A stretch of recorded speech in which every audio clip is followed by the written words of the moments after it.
মদিনার কামলে দয়াল নবী রাহমাতুল লিল আলামিন নবী যখন হযরত সাদ ইবনে উবাদা নবী সাহাবীরে দেখছি মা মরছে যে হইছে কয়দিন 21 দিন ওই সাহাবী যাইয়া আমার নবীর সামনে চোখের পানি ফেলায় আমার নবী ও নবীর সাহাবীরা দেখে দেখে কান্দে আমার নবী তো সাহাবীর মনের কষ্টটা জানে সাহাবী যা ডাক দিয়া কই নবী গো ইয়া রাসূলুল্লাহ নবী গো আমার মা তো ইন্তেকাল করছে আমার মনে কোনো কষ্ট নাই নবী আমার সাহাবীর দিকে তাকায় কই কি রে মা ইন্তেকাল করছে কোনো কষ্ট নাই তো কান্দো কেন ওই সাহাবী কই ইয়া রাসূলুল্লাহ আমার মার বড় স্বপ্ন ছিল আমার মা মারা গেলে আমি ফুটে আমার মার জানাজার নামাজটা পড়াইবো আমার মার বড় স্বপ্ন ছিল আমি আমার মারে নিজ হাতে কবরে শোয়া দিব নবীজি আমার মা আপনি নবী গুনাহগার উম্মত ছিল যারা যারা মদিনা যাইতে চায় একটু কষ্ট করে আমার কাছাকাছি এসে আপনারা বসবেন আর মহব্বতে পড়বেন অনেক দূরে মদিনা আমরা কেমনে যাব জানি না দয়াল আল্লাহ দয়া করেন দয়া নসিব করেন মদিনা লা ইলাহা ইল্লাল্লাহ লা ইলাহা হায়রে নামাজ রোজা চাইরো না কেহ মা বাবার খেদমতে চাইরো না আমার নবীর দুরূদ হইল না আমার নবীর আমার নবীজি তোমায় ভুলবে না লা ইলাহা লা যিকর লা ইলাহা লা ইলাহা ইল্লাল্লাহ মুহাম্মাদুর রাসূলুল্লাহ সাল্লাল্লাহু আলাইহি ওয়াসাল্লাম একটা জবান কেউ বন্ধ রাখবেন না সবাই মুহাব্বতের আওয়াজে নবীজির উপর দরুদ শরীফ পড়ে বলেন সাল্লাল্লাহু আলাইহি ওয়াসাল্লাম হে আমার এই বড়রা অনেক কোটা কেরামত আলী জৈনপুরী খানকা শরীফ প্রথম মোল্লা মসজিদ প্রাঙ্গণে পবিত্র ঈদে মিলাদুন নবী সাল্লাল্লাহু আলাইহি ওয়াসাল্লাম উপলক্ষে 36তম মরহুম কেরামত আলী জৈনপুর এবং মরহুম ইমরান সিদ্দিকী জৈনপুরীর স্মরণে উপমহাদেশের প্রখ্যাত পীরে কামেল আল হযরত মাওলানা জাভেদ আলম সিদ্দিকী আল কুরাইশি জৈনপুরী হুজুর কেবলার শুভাগমন উপলক্ষে মুসলমানদের ফাতিহা শরীফ উপলক্ষে জান্নাতের বাগানে যারা বসলেন আপনাদেরকে মনে রাখতে হবে আমরা দুনিয়ায় কাউকে খুশি করার জন্য মাহফিলে বসি নাই জবান যদি থাকে আপনারা বলে আমরা একজনকে খুশি করার জন্য বসেছি তিনার নাম কি আমার নাই কোটা এলাকার পর্দার অন্তরালের মা অন্তরের কান লাগায় শোনো আমার মুরব্বী বাবারা যুব সমাজ আমরা জীবনে অনেক গুনাহ করেছি আমাদের গুনাহের খবর আমাদের মা জানে না যদি জানতো সন্তান বলে পরিচয় দিত না আরে আমার মুরব্বী বাবাজিরা গো একবার চিন্তা করে দেখো তোমার জীবনের গুনার খবর তোমার সন্তান জানে না যদি জানতো বাবা বলে তোমার পরিচয় দিত না আরে আমি এই অনাইক্যটা এলাকার মানুষের কথা বাদ দিলাম শুধু এই শামীম রাজার দিকে তাকাও আমার আল্লাহ বড় দয়া কইরা মায়া কইরা আমার গুনাহগুলো গোপন করে রাখছে আমি জীবনে অনেক গুনাহ করেছি আমার গুনার খবর এলাকার মানুষ জানে না যদি জানতো তারা আমার এলাকাতে জায়গা দিত না আমাদের নসিব বড় ভালো রে আমাদের কপাল বড় ভালো তকদির বড় ভালো আমার আল্লাহ আমাদেরকে দয়া করেছেন আমার আল্লাহ আমাদেরকে মায়া করেছেন বিদায় আমাদের গুনাহগুলো গোপন করে আমার আল্লাহ রাখছে মুসলমান যদি আমাদের গুনাহগুলো আল্লাহ গোপন না করে রাখা আমাদের কপালের মধ্যে লেখা দিত আমরা বেনামাজি আমাদের কপালের মধ্যে লেখা দিত আমরা মিথ্যাবাদী আমাদের কপালে লেখা দিত আমরা চুগলখোর আমরা মিথ্যাবাদী আমরা পরের হক নাই রাখাই মানুষ আমাদেরকে গুনাহগার গুনাহগার বলে খেপাইতো মানুষ আমাদেরকে বদকার বলে খেপাইতো। এটার স্বাভাবিক একটা উদাহরণ যদি আপনি জানতে চান, এলাকায় কোনো মানুষ যদি চুরি করে, রাস্তা দিয়ে যাওয়ার সময় এলাকার মানুষ কই দেখতে চোরটা চইলা যায়। এমন ভাবে আমরা যত গুনাহ করেছি, আমাদের গুনাহ যদি আমার আল্লাহর মতো দুনিয়ার মানুষ দেখতো, আমাদেরকে কিন্তু গুনাহগার গুনাহগার বলে খেপাইতো। আল্লাহ ডাক দিয়ে কই, বান্দা আমি আল্লাহ তাআলা গফুর, আমি আল্লাহ তাআলা গফফার, আমি আল্লাহ রহিম, আমি আল্লাহ রহমান, আমি আল্লাহ সাত্তার, আমি আল্লাহ কুদ্দুস, আমি আল্লাহ জাব্বার।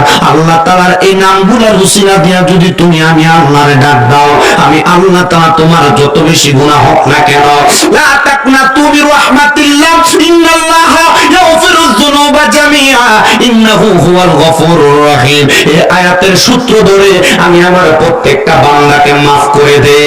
এ বাবাজিরা আমার, জীবনে তো অনেক গুনাহ করেছেন না মুরব্বী বাবা, এ যুব সমাজ, এই গুনার খবর তো কেউ জানে না।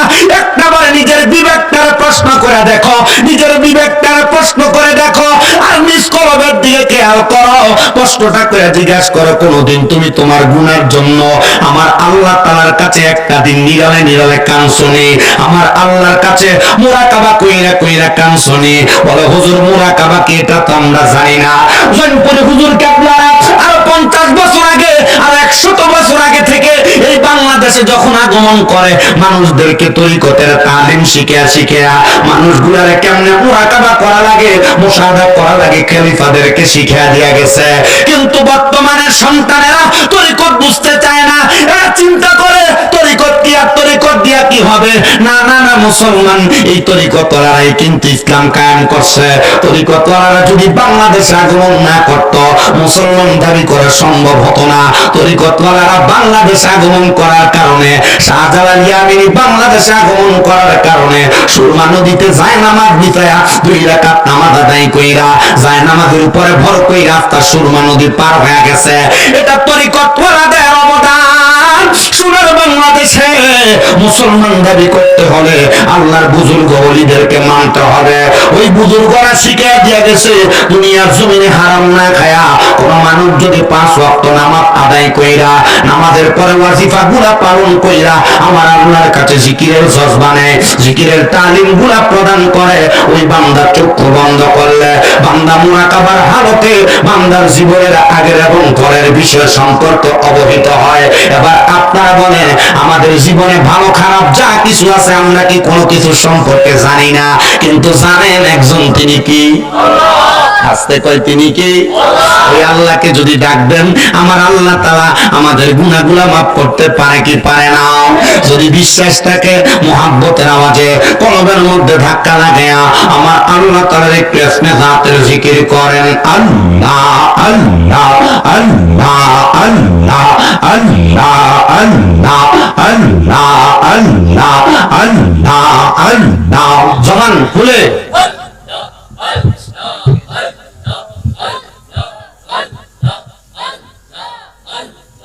আল্লাহ আল্লাহ আল্লাহ আল্লাহ আল্লাহ আল্লাহ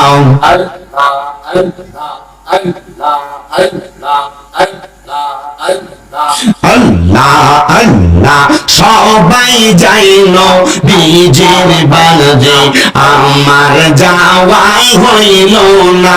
আর সবাই যাইল বীজের বাজে, আমার যাওয়া হইল না।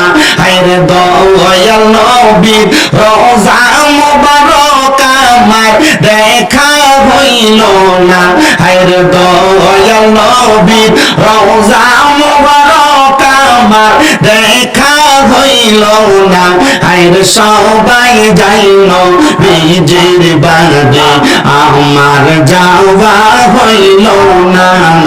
মারহাবা আল্লাহ আল্লাহ আল্লাহ আল্লাহ। নবী আমার জীবন মরণ, নবী আমার সাধনা, হায়রে নবী আমার জীবন মরণ, নবী আমার সাধনা, হায়রে নবীর দেখা না পাইলে মনে শান্তি লাগবে না, হায়রে নবীর দেখা না পাইলে মনে শান্তি লাগবে না, হায়রে সবাই যাই নবীজির বাড়ি আমরার যাওয়া হইল না। মারহাবা আল্লাহ আল্লাহ আল্লাহ আল্লাহ, কত আজে যাই সেখানে আমার যাওয়া হইল না, হায়রে দয়াল নবী রওজার পাশে আমার বসা হইল না, হায়রে দয়াল নবী রওজার পাশে আমার বসা হইল না, হায়রে সবাই যাই নবীজির বাড়ি আমার যাওয়া হইল না। মাশাআল্লাহ আল্লাহ আল্লাহ আল্লাহ আল্লাহ, ধন্য গো আমেনা বিবি, ধন্য তোমার জিন্দেগি, হায়রে তোমার কোলে তাশরীফ আনলেন আমার দয়াল নবীজি, হায়রে তোমার কোলে তাশরীফ আনলেন আমার দয়াল নবীজি, হায়রে সবাই যাই নবীজির বাড়ি আমার যাওয়া হইল না। মারহাবা আল্লাহ আল্লাহ আল্লাহ আল্লাহ, দম থাকিতে জপ মাওলার নাম, পাশান মন রেগে দম থাকিতে জপ মাওলার নাম। মারহাবা আল্লাহ আল্লাহ আল্লাহ আল্লাহ, জিকির কর আল্লাহর নামটি স্মরণ কর, আল্লাহ তোরে নিবে কিনারাই। মারহাবা হায়রে আল্লাহর জিকির করিয়া যাও না ফানা হইয়া, আল্লাহ ছাড়া বান্ধব কেহ নাই, আমার নবী ছাড়া বান্ধব কেহ নাই, পাগল মন রে দম থাকিতে জপ আল্লাহর নাম। মারহাবা আল্লাহ আল্লাহ আল্লাহ আল্লাহ, জিকির কর জিকির কর জিকির কর মুমিন গণ, জিকিরেতে মাওলা রাজি আর রাজি নবী গণ। মাশাআল্লাহ আল্লাহ আল্লাহ, আমার হস্ত দিলা সে বিবারে, সেবা দিলা ডাকতে তারে, নয়ন দিলা দেখিবারে তবু কেন অন্ধ মন। মারহাবা আল্লাহ আল্লাহ আল্লাহ আল্লাহ আল্লাহ আল্লাহ, লা ইলাহা ইল্লাল্লাহ মুহাম্মাদুর রাসূলুল্লাহ সাল্লাল্লাহু আলাইহি ওয়াসাল্লাম। একটা জবান বন্ধ রাখবেন না, জবানটা ছেড়ে দিয়ে মুহাব্বতের আওয়াজে পড়েন আলহামদুলিল্লাহ। আমার প্রিয় মুসলমানেরা, আমি আর ডাইনে বামে যাব না, ডাইরেক্ট আমার আলোচনার ধারাবাহিকতায় চলে যাব। যদিও আমাকে 9টা থেকে 9:30টায় মাইক দেওয়ার কথা, আমি যা 10:30টায় আপনাদের কাছে 1 ঘন্টা লেটে কথা বলার জন্য বসেছি। আপনাদের বই আবহাওয়ার কারণে মানুষগুলো তাদের নিজ নিজ বাসস্থানে অবস্থান করে, কিন্তু আপনারা যারা এই জান্নাতের বাগানে বসেছেন আপনারা বড় ভাগ্যবান, আপনারা বড় ভাগ্যবান। বলে হুজুর কেন আমরা ভাগ্যবান একটু বলেন না? এই ভাগ্যবানদের ব্যাপারে আমার আল্লাহ তাআলার পেয়ারা হাবিব বলে, দুনিয়ার জমিনের মধ্যে যখন কোন মানুষ একটা কোরআন সুন্নাহর বাগানের মধ্যে বসে যায়, আমার আল্লাহ তাআলার অসংখ্য রহমতের ফেরেশতারা এদের মাথার মধ্যে ছায়া দান করে দেয়। আমরা দেখতেছি আমাদের মাথার উপরে সাদা হলুদ রঙের সামিয়ানা লাগায়া মাহফিল কমিটি সুন্দর সামিয়ানার ব্যবস্থা করেছে, কিন্তু না না না, এই সামিয়ানাটা দুনিয়ার সামিয়ানা। কিন্তু আজকের মাহফিল কমিটি যে মাহফিলের আয়োজন করেছে, এই মাহফিলের আয়োজন করার কারণে আমার আল্লাহ রহমতের ফেরেশতা দিয়া আমাদের মাথার উপরে জান্নাতের সামিয়ানা প্রদান করে দিয়েছেন। জুড়ে বলেন সুবহানাল্লাহ। আর প্রিয় মুসলমানেরা, শুধু এই সামিয়ানা না, আল্লাহর নবী বলেন তোমরা কিন্তু জান্নাতের বাগানের মধ্যে বৈশা বৈশা আমার আল্লাহ তাআলার জান্নাতে নিয়ামত ভক্ষণ করো। হুজুর কেমন করে? তিরমিজির হাদিস বলে, যখন আল্লাহর বান্দাটা জান্নাতের বাগানে বৈশা সুবহানাল্লাহ, আলহামদুলিল্লাহ, লা ইলাহা ইল্লাল্লাহ পড়ে, তখন কিন্তু আমার আল্লাহর জান্নাতের ফল ভক্ষণ করা হয়ে যায়। বন্ধুরা রে আমার, ও পর্দার অন্তরালের মা বোনেরা, আপনারা হয়তো সবাই আফসোস করতেছে, হুজুর পুরুষ মানুষেরা জান্নাতের বাগানে বৈশা জান্নাতের ফল নেই, জান্নাতের সামিয়ানার নিচে বসতে পারে, আমরা মহিলারা কি বসতে পারেননি গো বাবা? আল্লাহর নবীজির তিরমিজির একটা হাদিস পড়ে দেখলাম, এই সামিয়ানা মা বোনদেরকেও আমার আল্লাহ তাআলা দান করবেন, তবে ময়দানে মাশরে আমরা দুনিয়াতে শান্তি পেয়ে যাব, মা বোনেরা আখিরাতের মধ্যে শান্তি পেয়ে যাবে।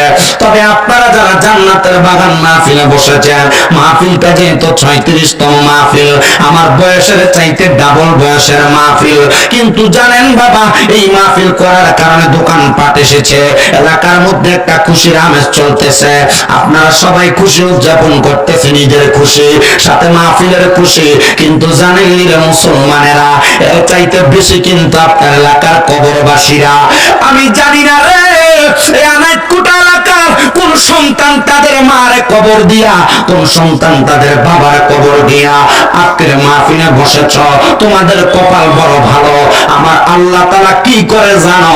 যখন এলাকার মধ্যে কোন জান্নাতের বাগান মাহফিল হয়ে যায়, ওই জান্নাতের বাগান মাহফিলের কোরআন সুন্নাহর বাগানের মাহফিলের আশেপাশের মধ্যে আমার আল্লাহ তাআলা এলাকার কবরবাসী রূহগুলাকে উন্মুক্ত করে দেয়, রূহগুলাকে ছেড়ে দেয়। বলে হুজুর কি বলেন? বলে হ্যাঁ। কেন ছেড়ে দেয় জানো? যাদের মা নাই বাবা নাই, এদের রূহগুলার কবরে থাকে না, এদের রূহগুলা তখন জান্নাতের বাগানে চলে আসে। এই বাগানের ডাইনে বামে, এই বাগানের সামনে পেছনে তারা ঘোরাফেরা করতে থাকে। আপনারা আমার একটা কথার ছোট্ট জবাব দেন, কার মা নাই একটু হাত তোলেন, কার বাবা নাই সেও হাত তোলেন, যাদের মা বাবা দুইজন নাই তারাও হাত তোলেন, হাত নামান। এবার আপনার মা কবরে, আপনার বাবা কবরে, আপনি আপনার মা বাবারে দেখছেন কোন দিন আপনার কিন্তু এখন মনে নাই। সন্তানের দল, আমি আপনাদের কাছে আবদার জানাই, আজকে আপনাদের জন্য একটা খুশির দিন, আপনাদের মা বাবার জন্য একটা খুশির দিন। আমি ধন্যবাদ জানাই যারা টাকা পয়সা খরচ করে এত সুন্দর একটা মাহফিল সাজাইছ, তোমাদের মাহফিলের কারণে এলাকার কবরবাসী গুলা বড় খুশি রে। একটা ভিক্ষুক কেমনে ভিক্ষা চাই? আল্লাহর রাস্তে আমার ভিক্ষা দেন, আল্লাহর রাস্তে আমার ভিক্ষা দেন। একবার চাই, দুইবার চাই, তিনবার ভিক্ষা চাই। আল্লাহর নবী কয় জগতের মানুষ যখন কোন জান্নাতের বাগান সাজানো হয়, একটা জান্নাতের বাগানে যেই মানুষগুলা বসে থাকে, এদের মা এদের বাবা রূহগুলা যখন কবর থেকে ছেড়ে দেওয়া হয়, ওই রূহগুলা জান্নাতের বাগানের ডাইনে বামে ঘোরাফেরা করে। ভিক্ষুক যেমন ভাবে ভিক্ষা চায়, এরা ঠিক তেমন ভাবে ভিক্ষা চায়। এরা ডাক দিয়া বলে, ও সন্তানের দল, তোমরা কি আমাদের জন্য একটু দোয়া করবা না? এমন ভাবে দোয়া চায়। আপনারা যদি তাদের জন্য দোয়া করেন গো, দোয়া করার কারণে ওই কবরবাসী গুলা কবরে ফিরে যায়, যা দেখে তাদের কবরের আযাব মাফ। কবরবাসীরা ডাক দিয়া কয়, আল্লাহ, ও আল্লাহ, আমার কবরের আযাব তো মাফ ছিল না, আমার কবরটা তো জান্নাতের বাগান ছিল না, আমার কবরে তো বিজলিত আগুন জ্বলতেছিল, এমন কেন হয়ে গেল একবার বলেন না? তখন বলে দেওয়া হয়, তুমি এমন একজন আওলাদ দুনিয়াতে রেখে আসছো, এমন একজন ওয়ারিসদার রেখে আসছো, যে ওয়ারিসদার তোমার জন্য রব্বির হামহুমা কামা রব্বায়ানি সগীরা। সবাই বলেন না রব্বির হামহুমা কামা রব্বায়ানি সগীরা, ওয়া রব্বির হামহুমা কামা রব্বায়ানি সগীরা বলে দোয়া করেছে। দোয়া করার কারণে আমার আল্লাহ খুশি হয়ে গেছে। এই দোয়াটা কি জানেন? কোন সন্তান যখন তার মার জন্য বাবার জন্য এই দোয়াটা করে, আল্লাহর নবী বলতেছে দোয়াটা হইল, সন্তান বলে হে আমার রব, আপনি আমারে আমার মায়ের গর্ভে যেমন ভাবে আমার মা বাবা আমার লালন পালন করেছে, আপনি আমার মা বাবারে তেমন ভাবে আপনি কবরে লালন পালন করেন। নবী আমার বলে কোন সন্তানের মা বাবা মারা যাওয়ার পরে ওই সন্তান যদি আল্লাহর দরবারে দোয়াটা করে চোখের মনি কোঠার মধ্যে একটা মাছের মাথা পরিমাণ পানি ছেড়ে দিয়ে কান্না করলে, ওই পানিটা মাটিতে পড়ার আগে আমার আল্লাহ তার মা বাবার জীবনের গুনাহগুলো মাফ করে দেয়। এ আমার বড়ুরা নাইট কোঠার মানুষ, কবরবাসীরা তখন ঈদের মতো খুশি হয়ে যায়, ঈদের মতো খুশি হয়ে যায়। কবরবাসীরা শুধু খুশি হয় না রে, খুশি হয় না, কবরবাসীরা বলে আল্লাহ যাদের কারণে আমাদেরকে মাফ করেছে, আল্লাহ আপনি আল্লাহর হস্তে আপনি তাদেরকেও মাফ করে দেন। এখানে আপনারা যারা বসেছেন, আপনারা আপনাদের মা বাবা দাদা দাদি নানা নানির জন্য দোয়া করবেন। আপনারা দোয়া করবেন শুধু তাদের লাভের জন্য না।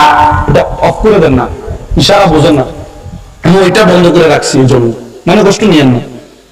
আপনারা কবরবাসীদের জন্য যে দোয়া করবেন, কবরবাসীর লাভের জন্য না। কেন? কার লাভ? নিজের লাভের জন্য। সুবহানাল্লাহ। এত আস্তে কইতেছেন, আরো জোরে করেন না সুবহানাল্লাহ। আমি একটা কথা বলি, বহু জায়গায় বহু স্থানে মাহফিল করি। মাহফিল করলে শ্রোতা অনেক হয়, কিন্তু বর্তমান মাহফিল গুলোতে শ্রোতা যেগুলো হয় বেশিরভাগ যুব সমাজ, ছোট ছোট পোলাপান, ইয়াং বয়সের ছেলে বেশি। কিন্তু আনাইত কোটার মাহফিলে তারা মুরব্বীরা বেশি। মারহাবা করেন। এটা কি ভালো লক্ষণ না খারাপ? ভালো, বেশি ভালো লক্ষণ। কারণ এখনকার বোঝা গেল যে ওই এলাকার যে এলাকায় গেলে যুব সমাজ বেশি হয়, এই এলাকার ফলাফল টিকটক আর এই যে সোশ্যাল মিডিয়া কি গেমস টেমস হয়ে ব্যস্ত না, এই জন্য এরা মাহফিলে চলে। বোঝা গেল আনাইত কোটার ফলাফল রিলে বেশি ব্যস্ত। আর ব্যস্ত দেখে আয় সোনার চান্দে এখন ওই ব্রিজের উপরে দেখবেন যে একবার ক্ষেতের লাইনে বয়া রাস্তার কান্দা বসে বসে এইগুলা টিপতেছে। আমি আপনাদেরকে সাধুবাদ জানাই, ধন্যবাদ জানাই। তবে এটা বিশ্বাস করি আল্লাহর বুজুর্গ আউলিয়া কেরাম যারা, এদের নুরানি সোহবত আপনাদের সিনাতে পড়ছে, এজন্য আপনারা ওয়াজ মাহফিল মুখী হয়েছেন। আপনারা কোন আউলিয়া কেরামের নুরানি সোহবত পড়লে এই মুর্দা কলব জিন্দা করে কি? আপনারা আসতে কইছেন আর জোরে কোন কে করে? আল্লাহ যদি জিন্দা করে তা আপনারা এই আল্লাহর একটু মহব্বতে ডাক দেওয়ার দরকার আছে না? একটু মহব্বতে ডাক দেন, আল্লাহ ও গো আল্লাহ ক্ষমা করে দাও, মাফ করে দাও, বলেন আল্লাহ ও গো ক্ষমা করে দাও, বলেন ক্ষমা করে। তোমাকে না দেখিয়া, তোমাকে না চিনিয়া ঈমান এনেছি তবু, ঈমান এনেছি তবু, সেই ওসিলায় রহমত দয়া বিলাও, বলেন সেই ওসিলায় রহমত দয়া বিলাও, ক্ষমা করে দাও, মাফ করে দাও আল্লাহ ও গো ক্ষমা করে দাও, কাউকে ডরি না, কাউকে ভয় না, ভালোবাসি মরা শুধু তোমাকে, সেই উসিলাই রহমত দয়া বিলাও, ক্ষমা করে দাও, মাফ করে দাও। একটা জবানও বন্ধ রাখবেন না। আপনারা বলেন ক্ষমা করার মালিক একজন, তিনি কি? প্রিয় মুসলমানেরা, তাইলে আমরা কবর জিয়ারত শুধু কবরবাসীর লাভের জন্য করব না, নিজের লাভের জন্য করব। কথা কোন না ঠিক কিনা? শুধু নিজের লাভের জন্য না, তো যারা মাপ প্রকার কবরবাসী আছে যারা কবরে ফিরে যায়, যারা দেখে তাদের কবরের মধ্যে আযাব চলতেছে, পাশের কবরের মধ্যে কোনো আযাব নাই। এরা ডাক দিয়া বলে, ও আল্লাহ, আমার পাশের কবরের আযাব মাফ করা হইল, কিন্তু আমার কবরের আযাব মাফ করা কেন হইল না? জবাব দেওয়া হয়, তুমি দুনিয়াতে এমন কোন ওয়ারিসদার রেখে আসো নাই যারা তোমার জন্য দোয়া করবে, হাত বাড়ায় দিবে। না না, হাত বাড়ায় দিবে। আল্লাহর বান্দারা তখন বলে, আল্লাহ গো, এমন ওয়ারিসদারদের উপর আমি লানত প্রদান করলাম, ওই লানতের কারণে আমার আল্লাহ তাআলা কিন্তু আপনাদেরকে দুনিয়াতে বড় কষ্ট রাখে। আমি এটার একটা স্বাভাবিক উদাহরণ আপনাদেরকে জানিয়ে দেই। আল্লাহর নবীর প্রখ্যাত সাহাবী হযরত সাদ ইবনে উবাদা রাদিয়াল্লাহু তাআলা আনহু থেকে হাদিস বর্ণিত। তিনি বলেন, আমি একদিন যুদ্ধের ময়দানে যখন রওনা করলাম, আমার আল্লাহ তাআলার প্যারা হাবিব আমার আদেশ করে পাঠাইলেন, কিন্তু আমার নবী যুদ্ধে যান নাই। আমি যুদ্ধ থেকে ফিরে আইসা আমার বাড়ির মধ্যে গেলাম, আমি ঘরের দরজাতে আঘাত করলাম, কিন্তু অন্য দিনের মতো ঘরের দরজায় আঘাত করলে আমার মা জননী আমার জন্য দরজা খুলে দিতেন, ওই দিন আমার আম্মা জান দরজা খুলে দেন নাই। আমি ঘরের দরজায় দাঁড়ায়া ডাক দিলাম, নাই কি করে আমার কেউ? পেছন থেকে আমার একজন প্রতিবেশী আইসা ডাক দিয়া বলে, সাদ ইবনে উবাদা, তোমার আম্মা জান তো দুনিয়া থেকে বিদায় হয়ে গেছে, 21 দিন হয় তোমার আম্মা জান দুনিয়াতে নাই। সাদ ইবনে উবাদা কান্দে আর ডাক দিয়া কয়, গো আল্লাহ, আপনি আমারে দুইটা পরীক্ষা একসাথে কেমনে করলেন? আমার যুদ্ধের ময়দানেও পাঠাইলেন, আমার মাটারে দুনিয়া থেকে আপনি নিয়েও গেলেন। সাদ ইবনে উবাদা কয়, আমার তো এখন ধৈর্যের বাঁধ ভাঙা যায়। আমি রওনা করলাম রাহমাতাল লিল আলামিন নবীর দরবারে। আমি আমার নবীজির দরবারে যখন রওনা করলাম, নবীর দরবারে যাই আমি দাঁড়ায় রইলাম। সাদ ইবনে উবাদার চোখগুলা বেয়া বেয়া পানি পড়তেছে। আমার নবীজি সাদ ইবনে উবাদার দিকে তাকিয়ে আছে। নবীও একটু কান্না মুখে হয়ে গেলেন, কারণ আমার নবী তো হযরত সাদের মনের কথা জানে। কথা কন্যা ঠিক কিনা? আপনারা বলেন, আমার নবীজি উম্মতের অন্তরের খবর জানে কি জানে না? কারণ আমার নবী রাহমাতুল লিল আলামিন নবী, রহমতে আলমে নবী, নূরে মুজাসসাম। বলো, রহমতে আলম নবী, নূরে মুজাসসাম। সাহাবীরা আতর বানায় ওই নবীজির ঘাম মোবারক, সাহাবীরা আতর বানায়। বাবা শোনো, জানো, মানো কেমন আমার নবীজি, যাহার পাগল চন্দ্র সূর্য তারকারাজি। বলো, যাহার পাগল চন্দ্র সূর্য তারকারাজি। ও ভাই, আরো শুনবানি সুন্দর কাহিনী। বলো, আরো শুনবানি সুন্দর কাহিনী। জান্নাতের রোমে রোমে লেখা নবীর নাম। বলো, রহমতে আলম নবী, নূরে মুজাসসাম। বলো, রহমতে আলম নবী, নূরে মুজাসসাম। সাহাবীরা আতর বানায় ওই নবীজির ঘাম। বলেন, উস্তুদে হান্নানা একটা খেজুর গাছের নাম, যাকে দৌড়ে খুতবা দিতেন রাসূল আকরাম। বলেন, যাকে দৌড়ে খুতবা দিতেন রাসূল আকরাম। গাছটা নবীর বিরহে কাঁদিতে রহে, গাছটা নবীর বিরহে কাঁদিতে রহে। হতবাক হইলেন যত সাহাবায়ে কেরাম। বলেন, রহমতে নবী, নূরে মুজাসসাম। বলো, রহমতে আলম নবী, নূরে মুজাসসাম।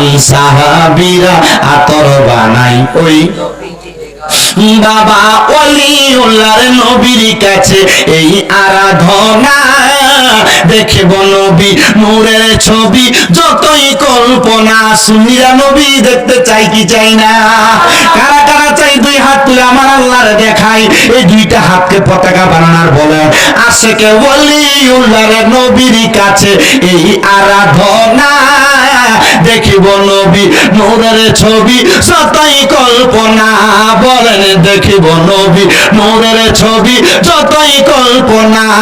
আমার বিদায় বেলাতে নবী আসবে দেখিতে, আমার বিদায় বেলাতে নবী আসবে দেখিতে, আমরা সবাই মিলাদ পড়ে জানাবো সালাম, আমরা সবাই কিয়াম করে জানাবো সালাম। বলে রহমতে আলম নবী নূরে মুজাসসাম, বলেন রহমতে আলম নবী নূরে মুজাসসাম, সাহাবীরা আতর বানায় ওই নবীজির ঘাম। জোরে কোন না আল্লাহু আকবার। এবার বলেন নবীজি উম্মতের অন্তরের খবর জানে কি জানে না? আস্তে কইছে জোরে কোন জানে কি জানে না? নবীজি উম্মতের কলবের খবর জানে কি জানে না? এটা আমরা সুন্নিদের ঈমান, এটা আমরা সুন্নিদের আকীদা, এটা আমরা সুন্নিদের বিশ্বাস। নবীজি উম্মতের অন্তরের খবর জানে, উম্মতের কলবের খবর জানে। কথা কোন না ঠিক কি না বাবা? এ মুসলমান শুধু অন্তরের খবর জানে না, উম্মত কখন কোন জায়গায় কি করে নবী সে খবর জানে, কখন কোন জায়গায় বসে নবীরে স্মরণ করে নবী সে খবর জানে। ও উম্মত, আমরা এই বিশ্বাস অন্তরে রাখি বিদায় আমরা সুন্নিরা অনেকে ভণ্ড কয়।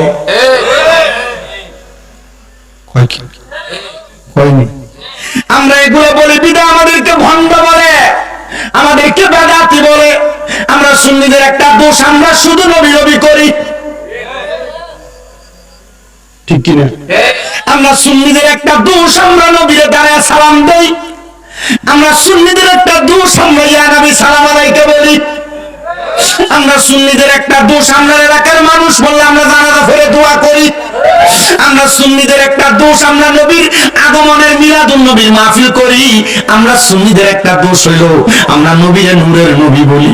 আমরা সুন্নিদের একটা দোষ হইলো আমরা আমার নবীরে গায়েবের খবর দেনেওয়ালা বলি।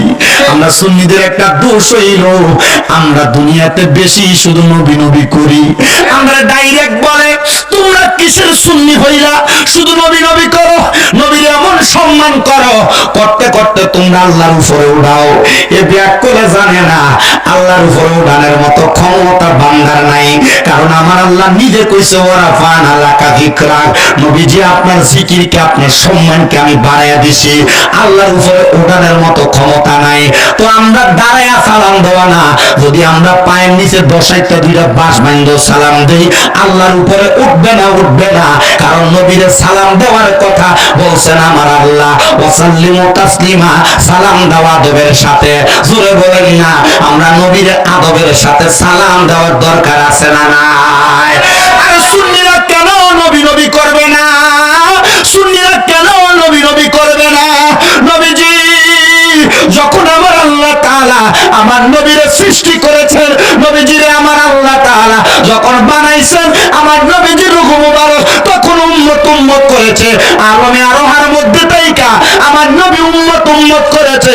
আমার নবীজি মায়ের গর্ভের মধ্যে আইসা উম্মত উম্মত করেছে।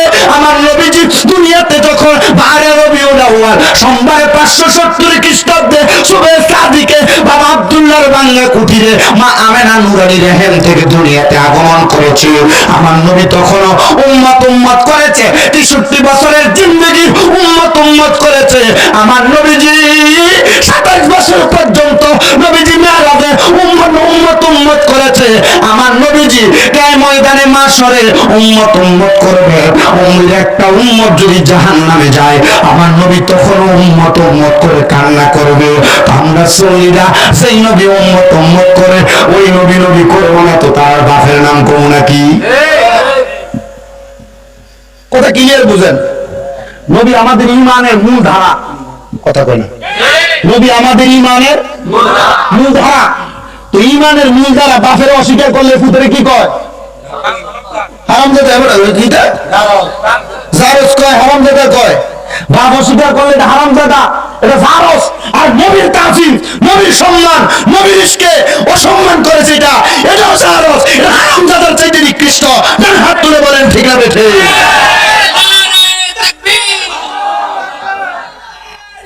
ইয়া রাসূলুল্লাহ, খুশি নাও। এই জৈনপুরি হুজুর কেবলারা কি নবীর প্রেম শিখাইছে না দুশ্মনী শিখাইছে? এ জালালি, নবীর প্রেম শিখাইছে না দুশ্মনী শিখাইছে? এই অন্যান্য দরবার আছে দেখো, তোমরা ফিরসাদরা কি তোমরা নবীর প্রেম শিখাইছে না দুশ্মনী শিখাইছে? তারা যে আমরা শুধু কয় যে আমরা নবী নবী করি, এটা আমরা ভণ্ড বেদাতি। আমরা ভণ্ড বেদাতি না, নবী নবী যারা করে তাদেরকে ভণ্ড বেদাতি বইলা, এরা দুশ্মনী করে, নবীর সাথে বেয়াদবি করে। আমাদের তাদের সাথে কোনো সম্পর্ক নাই, একসাথে বসবো না, খাবো না, সালামও দিব না। তার হাত তুলে বলেন ঠিক আছে? নারে তাকবীর, নারে রিসালাত, নারে গাউসিয়া, ওলি আল্লাহর দুশমনেরা, মুফতি শামীম আল কাদের সাহেব। একা চলমু, একা খামু, একা থাকমু, একা নামাজ পড়মু, তবু দুশ্মন রাসূল যারা, নবীর সাথে গুস্তাখি যারা করে, কোরআন অবমাননা যারা করে, আল্লাহর হাবিবের শান শুনলে যাদের গা আগুন লাগে, এদের সাথে আমাদের কোনো সম্পর্ক? 10,000 মানুষ লাগবে? আমার কোটার 100 জন যথেষ্ট। নবীর প্রেম অন্তরে আছে তো নামাজ দিয়ে লাভ আছে। নবীর প্রেম অন্তরে নাই তো একটা কহল দোষী কালো একটা গোবর করে গরুর একটা রুটি লাম্বা আলালে কাম হলো? ইমান বড় মজবুত সম্পদ, ইমান বড় মজবুত। ব্যাংকে টিয়া রাখলে টিয়া রিক্স আসেনি কি নাই? বলি ব্যাংকে নিয়েছে যে 10-12টা ব্যাংক আপনি দেখেন নাই? ব্যাংকের টাকা রাখলে টাকা রিক্স আছে না নাই? ভাইয়ের কাছে টাকা রাখলে টাকা রিক্স আছে না নাই? এলাকার সর্দার মাতার পর মেম্বার চেয়ারম্যানের কাছে টিয়া রাখলে টিয়া রিক্স আছে না নাই?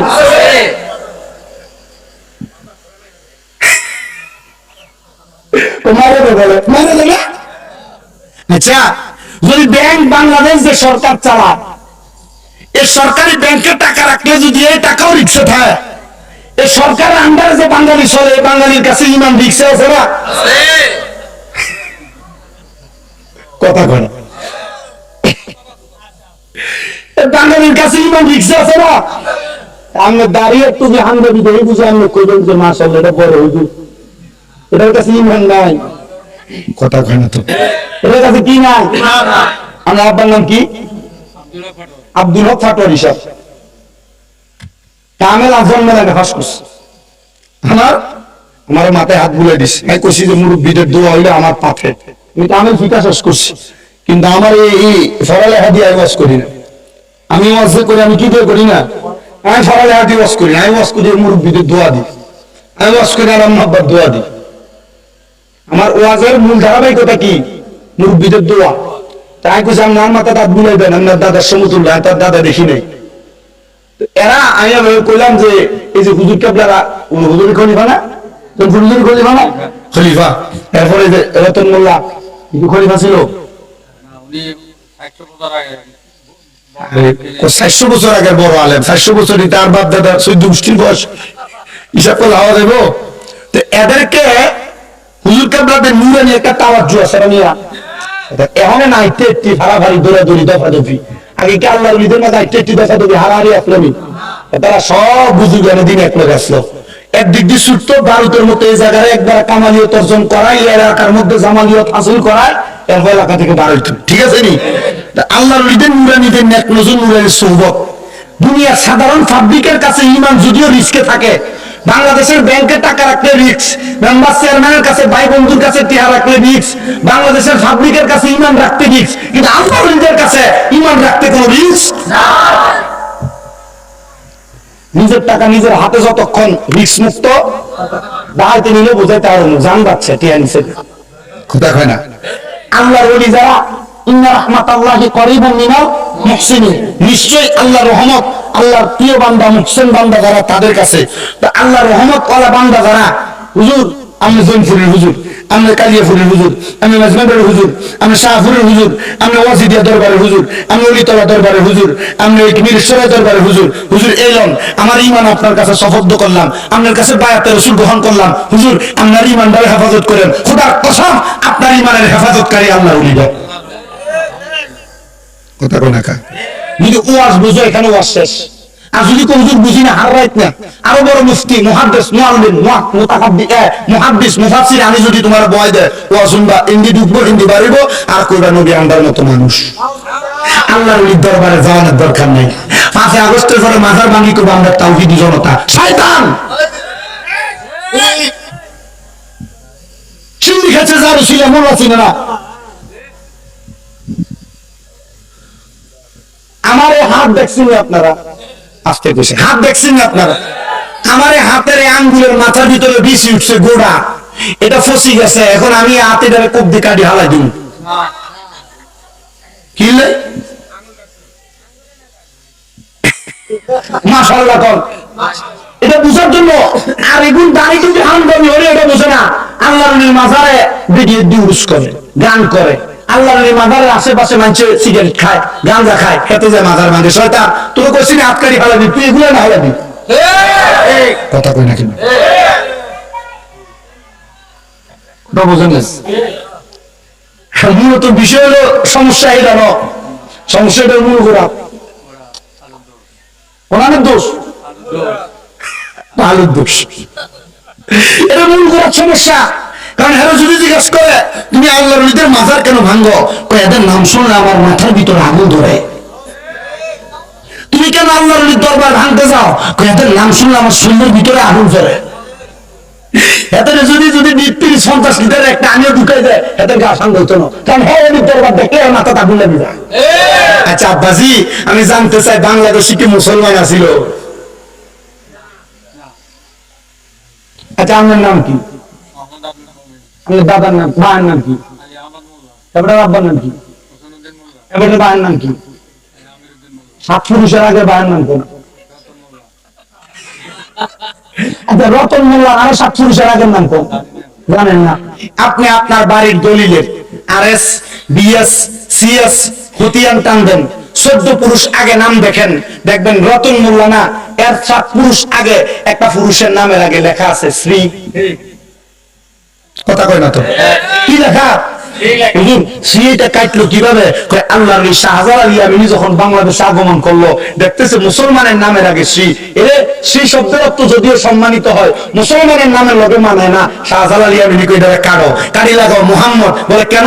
কয় প্রশংসনীয় মুহাম্মদ কে? বলে সব মুসলমানরে মুসলমান বানানোওয়ালা মুহাম্মাদুর রাসূলুল্লাহ সাল্লাল্লাহু আলাইহি ওয়াসাল্লাম। জোরে কোন সুবহানাল্লাহ। ইয়া মুহাম্মদ মুস্তাফা নবী সাল্লাল্লাহু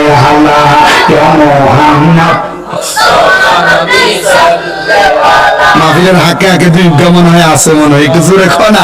মুহাম্মদ মুস্তাফা নবী আমরার সাফায়াতের কান্দারি মদিনাওয়ালা, আমরার সাফায়াতের কান্দারি মদিনাওয়ালা। মুহাম্মদ মুস্তাফা নবী সাল্লাল্লাহু মুহাম্মদ মুস্তাফা নবী সাল্লাল্লাহু নবীজি আমার নূরেরই পুতুল, নবীজি আমার গোলাপেরই ফুল, নবীজি আমার নূরেরই পুতুল, নবীজি আমার গোলাপেরই ফুল। হায়রে নয়শে পুতুল নয়শে রে ফুল নূরে নূরাল্লাহ, হায়রে নয়শে পুতুল নয়শে রে ফুল নূরে নূরাল্লাহ। ইয়া মুহাম্মদ মুস্তাফা নবী সাল্লাল্লাহু আলাইহি, ইয়া মুহাম্মদ মুস্তাফা নবী সাল্লাল্লাহু নবীজি আমার কাবার ও কাবা আশিক গণের গলার মা। নবীর সামনে বেয়াদবি করে মক্কায় যে হজ করতো, কিন্তু মক্কায় যে হজ করতে যে যায় ওই নবীর না মানলে এটারও কাবা মনে হইতো না। কাবা কয় নবীজি আমার কাবার ও কাবা আশিক গণের গলার মালা, নূর নবীর প্রেমেতে কাবা হইয়াছে কালা। হায়রে নূর নবীর প্রেমেতে কাবা হইয়াছে কালা। ইয়া মুহাম্মদ মুস্তাফা নবী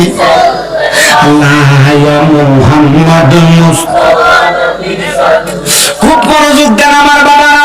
ডাইনে বামে যাচ্ছিলাম শুধু আমি আপনাদেরকে বোঝানোর জন্য, নবী আমার উম্মতের অন্তরের খবর জানে কি জানে না? নবী আমার উম্মতের মনের কথা জানে কি জানে না? নবীজি আমি বলবো কি মনের বেদন, তুমি জানো আর জানে নিরঞ্জন। নবী তুমি কইরাছো কি আজব লীলা, তোমার নামে নামে ফানজাত, তুমি জানো আর জানে নিরঞ্জন।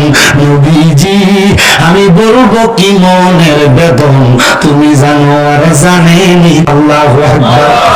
আমার মদিনার কামলে দয়াল নবী রাহমাতুল লিল আলামিন নবী যখন হযরত সাদ ইবনে উবাদা নবীর সাহাবীরে দেখছি, মা মসজিদে হইছে কয়দিন, 21 দিন। ওই সাহাবী যাইয়া আমার নবীর সামনে চোখের পানি ফালায়। আমার নবী ও নবীর সাহাবীরা দেখে দেখে কান্দে। আমার নবী তো সাহাবীর মনের কষ্টটা জানে। সাহাবী যা ডাক দিয়া কই, নবী গো, ইয়া রাসূলুল্লাহ, নবী গো, আমার মা তো ইন্তেকাল করছে, আমার মনে কোনো কষ্ট নাই। নবী আমার সাহাবীর দিকে তাকায় কয়, কি রে, মা ইন্তেকাল করছে, কোনো কষ্ট নাই, তো কান্দ কেন? ওই সাহাবী কই, ইয়া রাসূলুল্লাহ, আমার মার বড় স্বপ্ন ছিল, আমার মা মারা গেলে আমি ফুটে আমার মার জানাজার নামাজটা পড়াইবো। আমার মার বড় স্বপ্ন ছিল, আমি আমার মারে নিজ হাতে কবরে শোয়া দিব। নবীজি আমার মা, আপনি নবী গুনাহগার উম্মত ছিল, কিন্তু আমার মার বিশ্বাস ছিল গো, আমি সন্তান আমার মার জানাজাটা পড়াইলে আমার আল্লাহ আমার মাটারে মাফ করে দিব। আমার মার স্বপ্ন ছিল গো নবী, আমি আমার মার কবরে নামাইয়া দিলে আমার আল্লাহ আমার মাটারে মাফ করে দিব। ও নবী গো, আমি তো আমার আম্মা জানটার জানাজাও পড়তে পারি নাই, কবরেও নামতে পারি নাই। নবীজি আমি আমার আম্মার জন্য দুনিয়াতে থেকে কি করতাম, কি করলে আমার মা শান্তি পাইব? আমার নবী কয়, সাদ ইবনে উবাদা রে, মারে বড় ভালোবাসো, বড় মোহাব্বত করো, বড় মোহাব্বত করো, তুমি কোনো চিন্তা করবে না। আমার নবী কয়, সাদ ইবনে উবাদা, তুমি তোমার মায়ের জন্য আল্লাহর রাস্তায় সদকা করো। সাদ ইবনে উবাদা কান্দে, নবী গো, ইয়া রাসূলুল্লাহ, আমি কি সদকা করব জানি না, আমার মা বাবার অসংখ্য সম্পদ আমার দিয়া গেছে। সাদ ইবনে উবাদা কই, ইয়া রাসূলুল্লাহ, আপনি সাক্ষী থাকেন গো নবী, এই যে দেখতেছেন একটা খেজুরের বাগান দেখা যায়, যে বাগানের নাম হলো মিখওয়াদা। আমি নিজে ওই বাগানের মধ্যে ঘুরছি, ওই বাগানের মাঝখান দিয়ে একটা পানির নহর, আমি পানি দিয়ে উজু করছি, খাইছি। আমি নিজে ওই বাগান থেকে নিজ হাতে খেজুর পেড়ে খাইছি। আমার নবীর ডাক দিয়ে কই, ইয়া রাসূলুল্লাহ, এই খেজুরের বাগানটা মিখওয়াদা নামক খেজুরের বাগান, এটা আমি আমার মার জন্য সদকা করে দিছি। আমার নবী কয়, এ সাদ ইবনে উবাদা, তুমি সাক্ষী থাকো, খেজুরের বাগান থেকে কোন মানুষ যদি একটু খেজুর আহার করে, আমার আল্লাহ এটা সওয়াব তোমার মার কবরে দিয়া দিব। সাদ ইবনে উবাদা কই, ইয়া রাসূলুল্লাহ, আপনি রাহমাতুল লিল আলামিন নবী বলেছেন, আপনার কথাকে আমি গ্রহণ করেছি, কারণ আপনি মুস্তাজাবাতুদ দাওয়াত, আপনি কোন দোয়া করলে আমার আল্লাহ দোয়া ফিরায় না। সাদ ইবনে উবাদা বাড়িতে চলে গেছে, কিন্তু পরের দিন সকালবেলা সাদ ইবনে উবাদা ফজরের অনেক আগে তাহাজ্জুদের ওয়াক্তে কানতে কানতে আমার নবীজির দরবারে দাঁড়িয়ে রয়েছি। আমার নবীকে আমি তাকে দেখলাম রে, আমার সাদ ইবনে উবাদা চোখগুলা লাল হয়ে গেছে, কান্না করতে করতে চোখগুলা ফুলে গেছে। আমি জিজ্ঞাসলাম, ও সাদ ইবনে উবাদা, কান্দো কেন? সাদ ইবনে উবাদা কই, ইয়া রাসূলুল্লাহ, আমি স্বপ্ন দেখেছি গো, আমার মা জান্নাতে খানা খাইতেছি। আল্লাহর পরে নবী আমার, আল্লাহর পরে নবী আমার, তারপরে মা জননী, মা মাঝে আমার নয়নের মনি, কন্যা মাঝে আমার নয়নের মনি, বলেন আল্লাহ পরে নবী আমার, আল্লাহ পরে নবী আমার, তারপরে মা জননী, মাঝে আমার নয়নের মনি, বলেন মাঝে আমার। ওই কত কষ্ট করলাম আগো সন্তানের লাগিয়া, নিজে না খাইয়া মাগো সন্তান রে খাওয়াইলাম, মাগো সন্তান রে খাওয়াইলাম।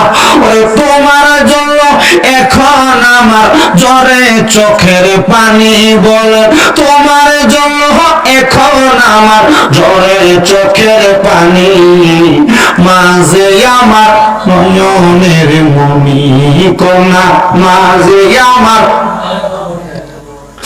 আমি জানি না গতকালকে কোরবানি চলে গেছে কোন সন্তানেরা তার মার ছাড়া কোরবানি দিছে।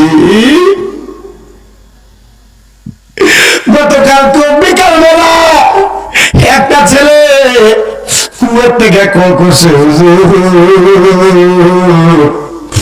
আমার বাড়িতে 4 লক্ষ টাকা দামের গরু কোরবানি হয়েছে, কিন্তু হুজুর আমার মনটাতে একটু শান্তি নাই। আমি গেলাম গরম হচ্ছি রে, মা বুঝি নাই বাপ বুঝি নাই, সন্তান কই হুজুর আমাদের এমন দিন গেছে এলাকার সমাজের মানুষের কোরবানি দেওয়া গোশত আমার ঘরে আসলে আমরা গোশত খানা হইতো, আমরা কোরবানির গোশত চোখেও দেখতাম না। আমি এত বড় গরু কোরবানি দিয়েছি, কিন্তু আমার মা দুনিয়াতে নাই, বাপ দুনিয়াতে না, আমি কেমনে আমি গোশত গুলা মুখে উঠাবো? আমি জানি না। বাবা হারাইলাম, মা হারাইলাম, এই বড় অনেক কোটার কোন সন্তানরা তারা কোরবানি দিছে, কিন্তু তাদের অন্তরে অন্তরে আরেকটা কোরবানি চলতেছে, তারা মা নেই, তারা বাপ নাই। চিন্তা করিস না রে অনেক কোটার যুবক, চিন্তা করিস না রে অনেক কোটার মুরব্বীরা। আল্লাহর নবী জানিয়ে দেয়, কোন সন্তানের মা মারা যাওয়ার পরে, বাবা মারা যাওয়ার পরে রব্বির হামহুমা কামা রব্বায়ানি সগীরা বলে সন্তান যদি দোয়া করে, ওই দোয়া করে চোখের মনি কোটার মধ্যে একটা মাছির মাথা পরিমাণ পানি ছেড়ে দেয়। ওই পানি মাটিতে পড়ার আগে আমার আল্লাহ তার মা বাবার জীবনের গুনাহগুলো মাফ করে দেয়। সাদ ইবনে উবাদা কান্না করে আর ডাক দিয়ে কই, ইয়া রাসূলুল্লাহ, আমি দেখছি আমার মা বাবা জান্নাতের খানা খাইতেছি। নবী আমার ডাক দিয়ে কই, ও সাদ ইবনে উবাদা, এটার কারণটা কি তুমি জানো? স্বপ্নটার ব্যাখ্যাটা কি তুমি জানো? গতকালকে তুমি যখন তোমার খেজুরের বাগানটা সদকা করে দিয়েছো, ওই বাগান থেকে ছোট ছোট 2টা ক্ষুধার্ত পাখি পাতা খেজুর তার ঠোঁট দিয়ে কামড়ায় কামড়ায় বক্ষণ করার কারণে আমার আল্লাহ তোমার মা কবর আযাব মাফ করে দিই, তোমার আম্মা জানের কবর জান্নাতে নিয়ামত দিয়ে দিয়েছি। হায়রে আমার এই অনেক কুটারাকার সন্তান বিবাহ করার পরে মা বাপরে বাদ দিব দূরের কথা, এলাকাতে এমন অনেক সন্তান আছে, হিসাব মিলে দেখো বাইরে বাইরে ঝগড়া কইরা, বাইরের বউয়ের সাথে ঝগড়া কইরা মা বাপরে জুদা করে দিছে। এমন নজিরের অভাব নাই, এমন সন্তানের অভাব নাই, মা বাপ আলাদা আলাদা খায়, এবং সন্তানের অভাব নাই। যারা মা বাপরে জুদা করে দিছে, আলাদা করে দিছে, মা বাপ এক সপ্তাহে ঘরে আরেক সপ্তাহ ঘরে খানা খায়, সকালে এক ঘরে, দুপুরে এক ঘরে, রাত্রে আরেক ঘরে খানা খায়, অভাব নাই। দে তোর পাও আমার সামনে দে, আমি আমার জিহ্বা দিয়া যদি তোর পাও পরিষ্কার করে দেই আমার গুনাহ হবে না, কারণ এই মা বাপরে বাদ না দিয়া, মা বাপরে কষ্ট দিয়া আমি স্বামী মিরাদার ওয়াজ শুনবা, লাভ হবে না। মা বাপরে কষ্ট দিয়া জনপুর হুজুর ওয়াজ শুনবা, আমি ইউসুফ ফারুকের ওয়াজ শুনবা, কোনো লাভ হবে না। হুজুর কেন কেন কেন? কারণ এরা যদি খুশি না থাকে আমার আল্লাহ খুশি হয় না। আল্লাহর নবী কয়, রাদার রব্বে ফিরিদাল ওয়ালিদাইন, আম্মা আব্বার সন্তুষ্টিতে আমার আল্লাহ সন্তুষ্টি হয়। সাকাতুর রব্বি ফি সাকাতিল ওয়ালিদাইন, আম্মা আব্বার সন্তুষ্টিতে আমার আল্লাহ তাআলা সন্তুষ্ট হয়ে যায়। ও সন্তান রে, এই মা বাপকে কষ্ট দিয়া কেউ যদি আমি স্বামীন দাদার ওয়াদে বইসা থাকো, আমি স্বামীন দাদার মাহফিলে বইসা থাকো, ওয়াদা করো, ওয়াদা করো, এখান থেকে বাড়িতে যে মা বাবার পা গুলাতে ধরে মাপ চাইবা। ওরা হুজুর বলেন কি, পাপ চাওয়া তো মা বাবার পায়ে ধরা তো শিরিক বেদাতের ফতুয়া চলে আসি। আরে না নয়, শিরিক বেদাতের ফতুয়া না, আমার দিকে তাকায়, আমি আমার এই ঠোঁট গুলা দিয়ে আমার মা বাবার পা গুলার মধ্যে সুমা দিছি, বিধে আমি বক্তা হয়েছি। আম্মা আব্বার পায়ে ধরলে দাম কমে না, সম্মান করে না, ইজ্জত করে না, দাম বাইরে যায়। এ সন্তান, আম্মা আব্বার পায়ের মধ্যে চুমা দিবা কেন জানো? কারণ মা বাবার পায়ের মধ্যে চুমা দিলে আল্লাহর জান্নাতের চৌকাঠে চুমা দেওয়া সওয়াব পাওয়া যায়। এই জন্য তো আশেক লিখতেছে, তোমরা বাবাকে তোমরা কাবা জানিও, মদিনা জানিও, মাকে যদি গো তারা বেঁচে থাকে, বলেন না, বাবাকে তোমরা কাবা জানিও, মদিনা জানিও, মাকে যদি গো তারা বেঁচে থাকে। নবী বলে, আমি সেবি নাই, সেবিতে পারি নাই, আমি সেবি নাই, সেবিতে পারি নাই, সেবিও আমার উম্মত, সেবিও আমার উম্মত। বাবার মুখেতে মায়ের মুখেতে যে তুলে দিবে খানা, রাজি থাকে রাব্বানা। মারহাবা করতে। আমি আমার বাড়িতে গতকালকে কোরবানি দিয়েও গোস্তটা রান্না করে আমার সামনে দিছি, আমি রুটিটা ছিঁড়ে একটু গোস্ত নিয়ে আগে আমি আমার মার মুখে উঠে দিছি। বাবারও মুখেতে মায়েরও মুখেতে যে তুলে দিবে খানা, রাজি থাকে রাব্বানা। নবী বলেন, আমি করি নাই, করিতে পারি নাই, বলেন না, আমি করি নাই, করিতে পারি নাই, পিতা মাতার খেদমত করিও নবীর, করিও নবীর। আব্বা আম্মার খেদমত করা এটা নসিবের বিষয়, আব্বা আম্মার খেদমত করা এটা তকদিরের বিষয়, আব্বা আম্মার খাদেম হওয়া এটা তকদিরের বিষয়। যদি খাদেম হইতে পারো তোমার লাভ আছে, আব্বা আম্মার প্রস্রাব পায়খানা সাফ করতে পারলে তোমার লাভ আছে, আব্বা আম্মা জামা কাপড় দিয়া দিতে পারলে তোমার লাভ আছে। আরে সন্তান, যারা যারা আমার ব্যাপারে জানো সবাই বুঝো, হয়তো জানো, একটা বছরের উপরে হয়ে যায় আমার আম্মা জানতো অসুস্থ বাড়িতে, আমি আমার এই শরমের কথা যদি বলতে যাই আমার কাছে লজ্জা লাগবে না, শরম লাগবে না, আমার দাম কমবে না, ইজ্জত কমবে না। আমি আমার এই হাত গুলা দিয়ে আমার প্রস্রাব পায়খানা আমি সাফ করছি, আমার আম্মা অসুস্থ অবস্থায় হাত গুলা দিয়ে আমি আমার আম্মারে নিজে খাওয়াইয়া দিছি। কত কেজি ফল যে আমি আমার হাত গুলা দিয়ে চাইপা চাইপা আমার মারে খাওয়াইছি, আমার আল্লাহ ছাড়া কেউ জানে না। একটা কথাই বলে দেওয়া যায়, মা বাবার খাদেম যারা, তারা বড় দাম, তারা বড় সম্মান, তারা বড় ইজ্জত। এদের সম্পদ হইতে আল্লাহ তাআলা দেরি করে না, আল্লাহ তাআলা এদেরকে অটোমেটিকলি সম্পদের মালিক বানায়া দেয়। এখানে অনেক ছোট ছোট বাচ্চারা বসে আছে, অনেক সন্তান আছো, ছোট ছোট বাচ্চারা আছো, তোমরা তোমাদের মা বাপ কোনো কথা বললে ঝাড়ি দিয়া ফালাইয়া দাও, মা বাপ কোনো কাজের কথা বললে ফাটলাম না বলে তোমরা মা বাপরে নিষেধ করো।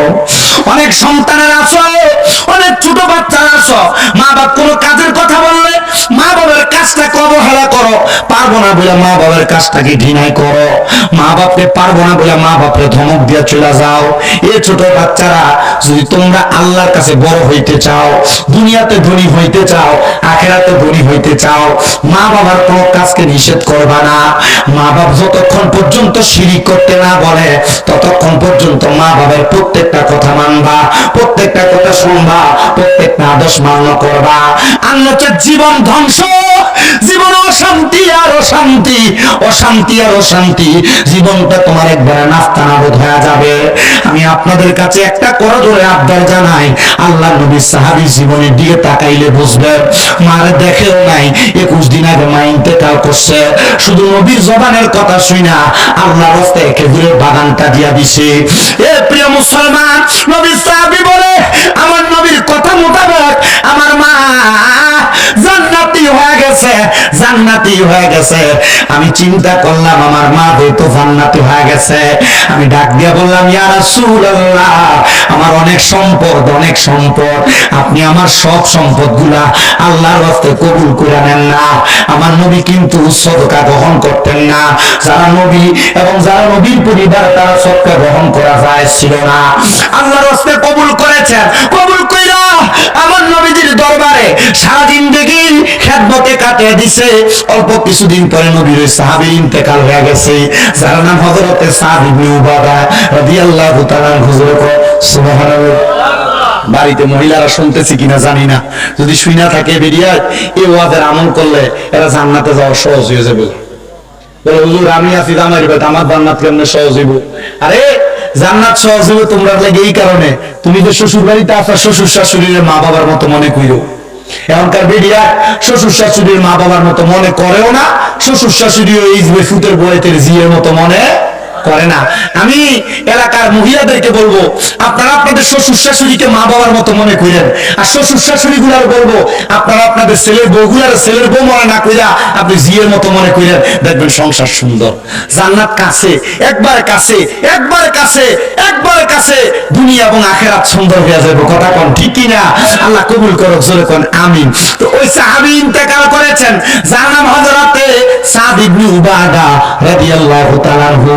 তো মদিনার মানুষ যাইয়া নবীজির সামনে দাঁড়াইছে, মাটি দেওয়ার পরে মানুষ লাশ মাটি দিয়া দেখবেন রাস্তা দিয়ে যাইতে যেত, আরে তো মরে গেল, আরে তার জানি কি অবস্থা হইব কবরে, তার জানি কি হাল হইব কবরে, আরে এই কাম কইরা গেছে, কবরে গেলে জানি তারা কেমন ফিটান ফিটায়, কত আযাব জানি হয়। কথা কয়নি আমি, আপনারা মনে হয় যে একবার বোধহয় গেছেন গো, এবার রাত 30 বছর বিরিয়ানিও করছে মাফি, মাশাআল্লাহ কম। হ্যাঁ হ্যাঁ, ওখানে বিরিয়ানি লাইছে না, তারা গোস্ত খাইতে খাইতে দেখতে গেছে। কালকে যেগুন গোস্ত খাইছে এগুলো সোজা তো আর না, তোমরা কি বিরিয়ানি খাইতে নিয়ে আসো? না সব ভাই ওয়া শুনতাম কোন না কি লাইছি। আল্লাহ কবুল করুন, আমিন কোন। আলহামদুলিল্লাহ বলেন। এখন ও আজকে আপনারা শুনে বাড়ি গেলে হইব না আমল করে লাগবো? আমল করলে লাভ আসেনি? তো মানুষ যেভাবে সমালোচনা করে, তো সাহাবায়ে কেরাম কি সমালোচনা করবে না? আস্তাগফিরুল্লাহিল আযীম। সাহাবায়ে কেরাম সব সমালোচনার ঊর্ধ্বে, ওনারা সমালোচনা করবে না। সাহাবায়ে কেরাম চুপ। নবীজির দরবারে, ইয়া রাসূলুল্লাহ, সাদ ইবনে উবাদার তো কোনো সম্পদ নাই, জায়গা জমি নাই, সব তো দিয়ে দিছে ফিসাবিলিল্লাহ। ইয়া সাদ ইবনে উবাদা কি অবস্থা নবীর কবরে? এর আগে কইছি যে নবীজি উম্মতের কবরের খবর জানে। সাহাবায়ে কেরাম নবীজি জিজ্ঞাসা, নবীজি কবরে কি অবস্থা? তার মানে নবীজি কবরের খবরও জানে।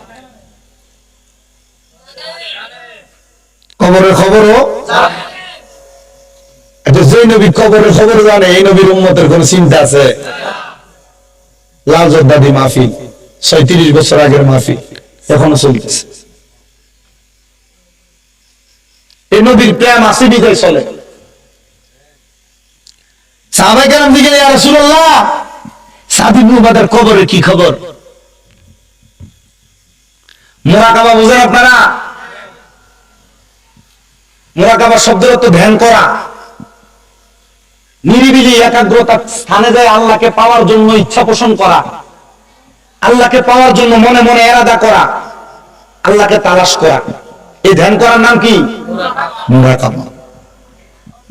নবীজি তখন শিখিয়ে দিছে, আপনারা ধ্যান করেন, আপনারা বুঝেন।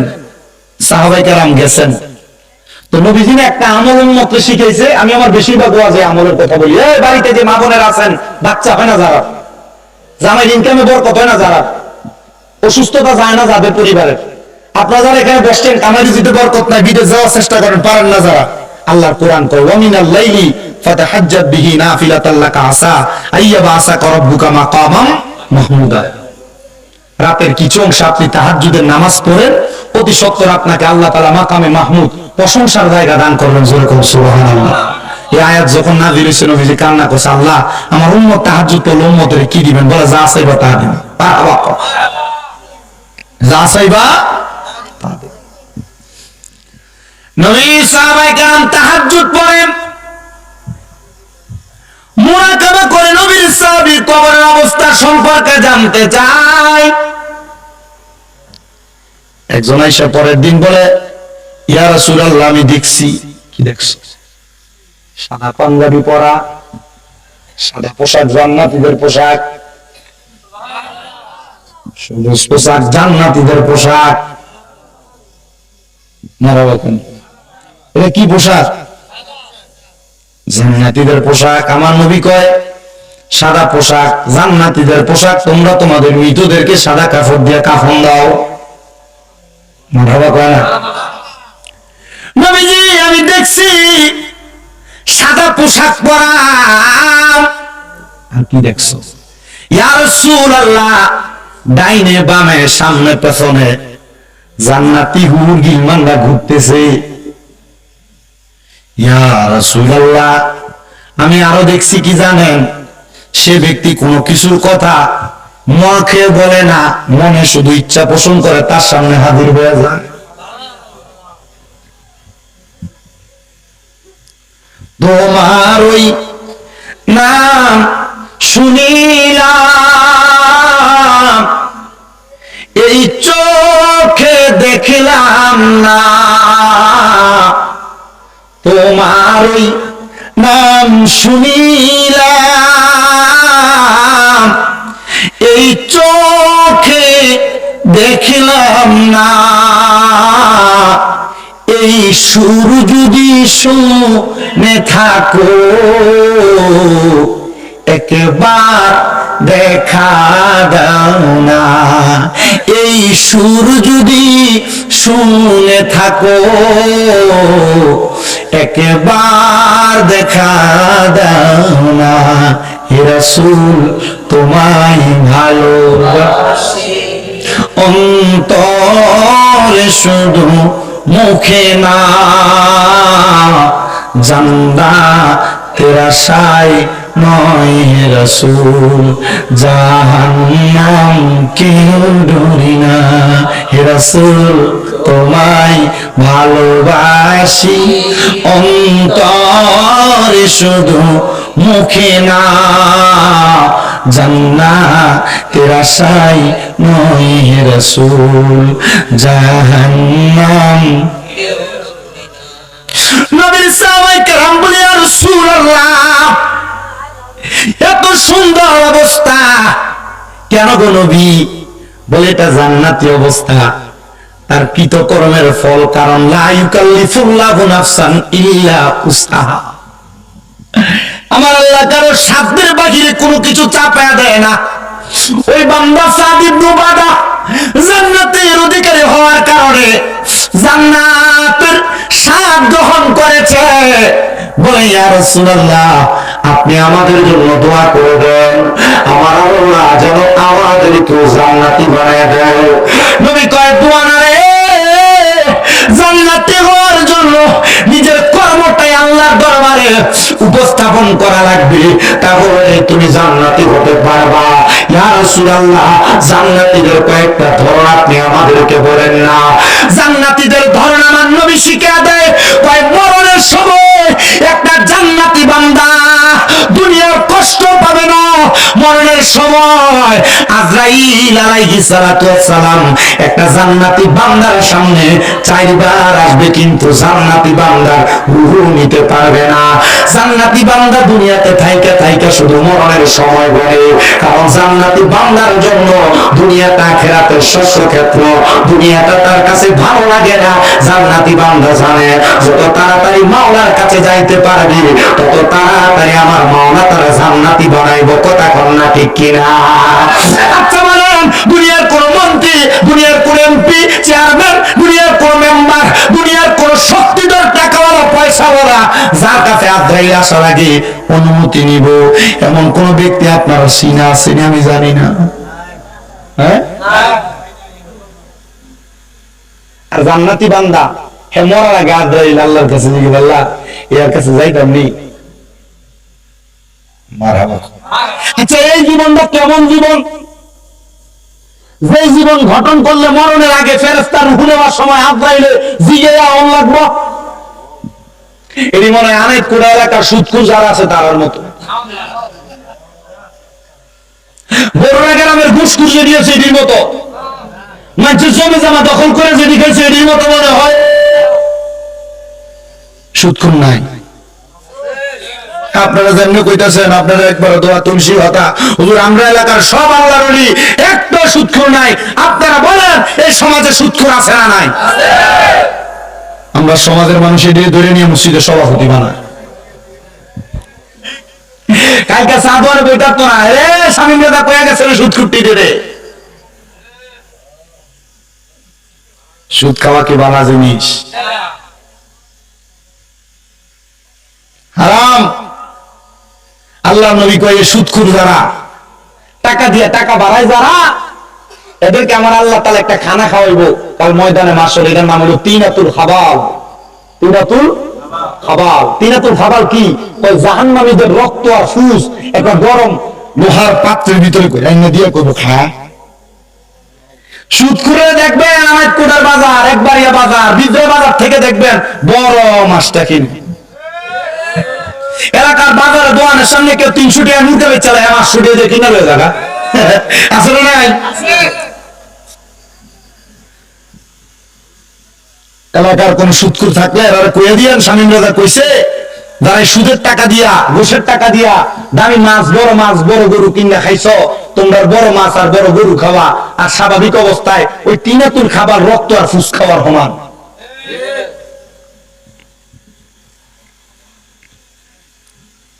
আর দেরি করলেন নাকি ইয়া মঞ্জুর ভাই? এই ভিতরে দেরি হইব নাকি? পিসা হুজুর কোন আছে নাকি? লেট হইব নাকি হুজুর আসতে? না আমি তো আমার ওই ধারাবাহিকতা আমার কইলে আর 1 ঘন্টা করবো, অসুবিধা হইতো না। জি না, ওই কালকে গরু যেটি জব করছি এরই দুঃখ, এগুলা তো দুঃখে 17-18টা এটি করি আসি আবার আমার বাড়ি। আমরা যে গরু এটার আবার কাটা করি, মানুষের কাটে যার কাছে ভালো লাগে না।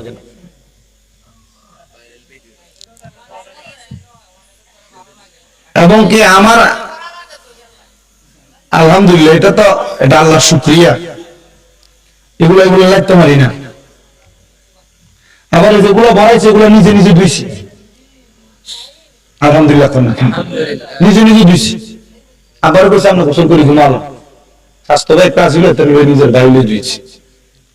আজকে আবার সকালে আমার অসুস্থ দেখে আম্মা আমার হলে হাঁটতে পারিস, হাঁটতে পারিয়া ওই আমাদের পুরাতন বাড়ির এখানে বাড়ি একটা আছে, এটারে আবার কুড়েছি নিজে নিজে আমার খার করে রাখি।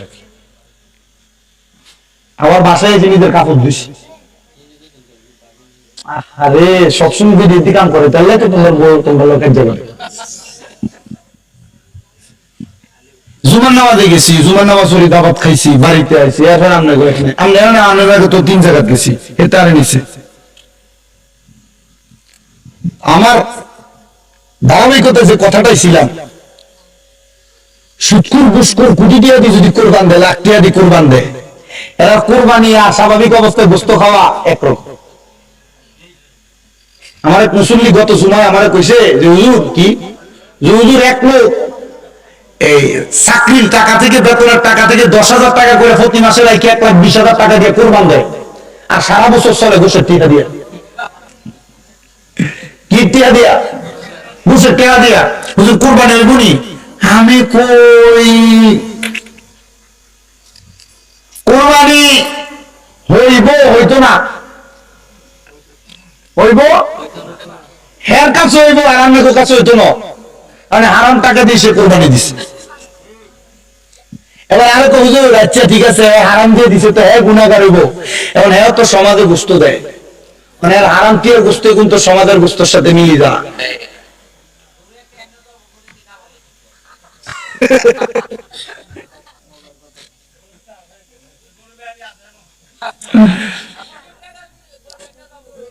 আচ্ছা এটা বসে থেকে লজ্জায় বলতে তার কালকে মুখ দেয় তো না নাই কোটা আপনারা এই বেশি বেশি করতে আছেন আর একটু কই শেষ করি দেবেন তো আরো প্রশ্ন করলো হুজুর তো সমাজের মানুষ কোরবানি দেয় 90 জন হ্যাঁ একটা হারাম কর কারণ হ্যাঁ হারামের বস্তু তো আইনে আমরা সমাজের 90 জনের লগে লাগা হুজুর তাইলে এটা গুণে কি হইব 190 জনের টার লগে লাগানোর কারণে 90 জনের টার হারাম করে যে গুণাগার হইছে সব দিন গুণা তার উপর লয়ে করব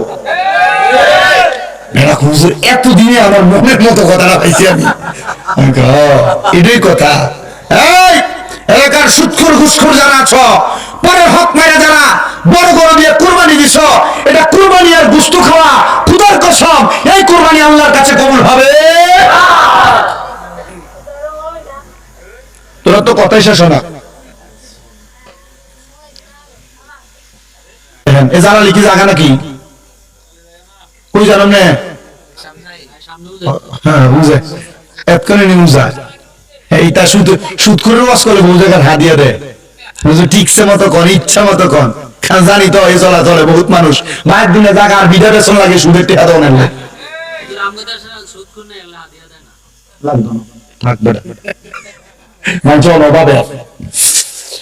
বাবা শুনেন এবার মুড়িয়ে রুহু কবজ করার জন্য আজরাইল আমিন যখন আগমন করে আজরাইল আলাইহিস সালাতু ওয়াস সালাম একবার দুইবার না চারবার আগমন করে প্রিয় মুসলমান শোনো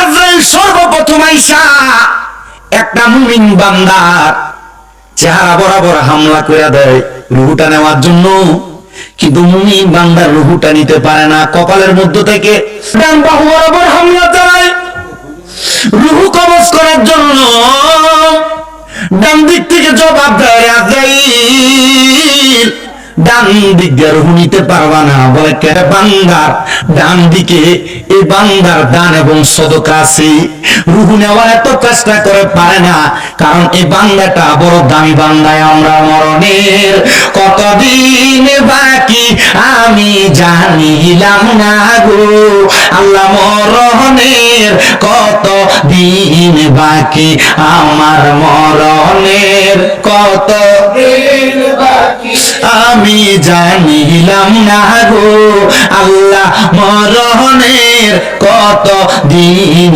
বাকি হঠাৎ আজরাইল আসিয়া যেদিন হস্তে দিবা দরি তখন আমার মন পাখি করবে লুকা চুরি আমি বুঝিলাম না গো আল্লাহ মরণের কত দিন বাকি আমার মরণের কত দিন বাকি আমি জানিলাম না গো আল্লাহ মরণের কত দিন বাকি আর হায়াত হইল হাতে বাইরে মৌত হইল পায়ে যেই জায়গায় যার মরণ লেখা সেই জায়গায় সে মরে আমি জানিলাম না গো আল্লাহ মরণের কত দিন বাকি আমরার মরণের কত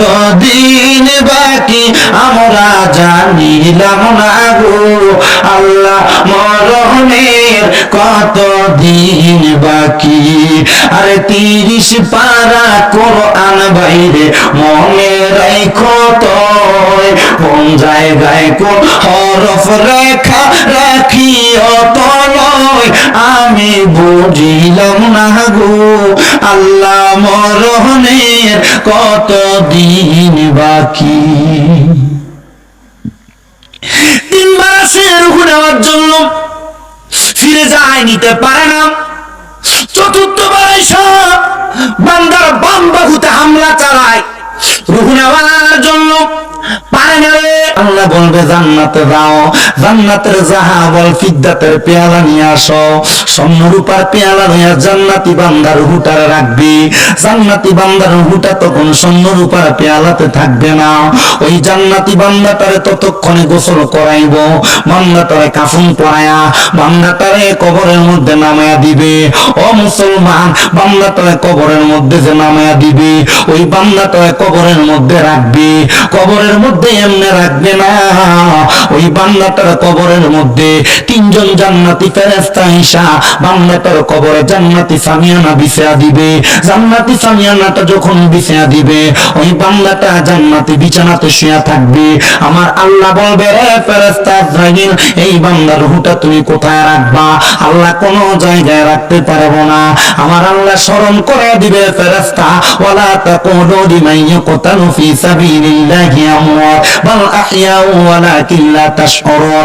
এ ফেরেশতা জানো, তুমি স্মরণ করো আমি আল্লাহর ওই বাণীর কথা, যারা আমি আল্লাহর রাস্তার মধ্যে ইন্তেকাল করে এদেরকে মৃত বলে ধারণা করো না, এরা জিন্দা, এরা জিন্দা। এদেরকে যারা মুর্দা বলে তারা নির্বোধ, তারা বোকা, তারা বোঝে না। এ প্রিয় মুসলমান, এ আল্লাহর বান্দা নবীর উম্মতেরা, শোনো অন্তরের কান লাগায়া, ওই বান্দাটার রূহটা আবার বান্দার মাঝে ফেরত দেওয়া হবে, বান্দার রূহটা আবার বান্দার মাঝে ফেরত দেওয়া হবে। চিন্তা করে দেখছো রে মুসলমান, রূহটা ফেরত দিয়ে এবার বলেন না মানুষটা কি জিন্দা না মরা? মরার কথা ওয়াজে আসতে স্মরণ হয়, দিন হইলে বইয়া যায়, রাত্রবেলা স্মরণ হয়। ওই বান্দাটা দিন হইলে আবার মরার কথা বলে, এই জন্য তো আশেক লেখি, ও আল্লাহ রাইত হইলে ডরাই, রাইত পোহাইলে ডর বয়স কলি ভুইলা যায়। নারায়ে তাকবীর।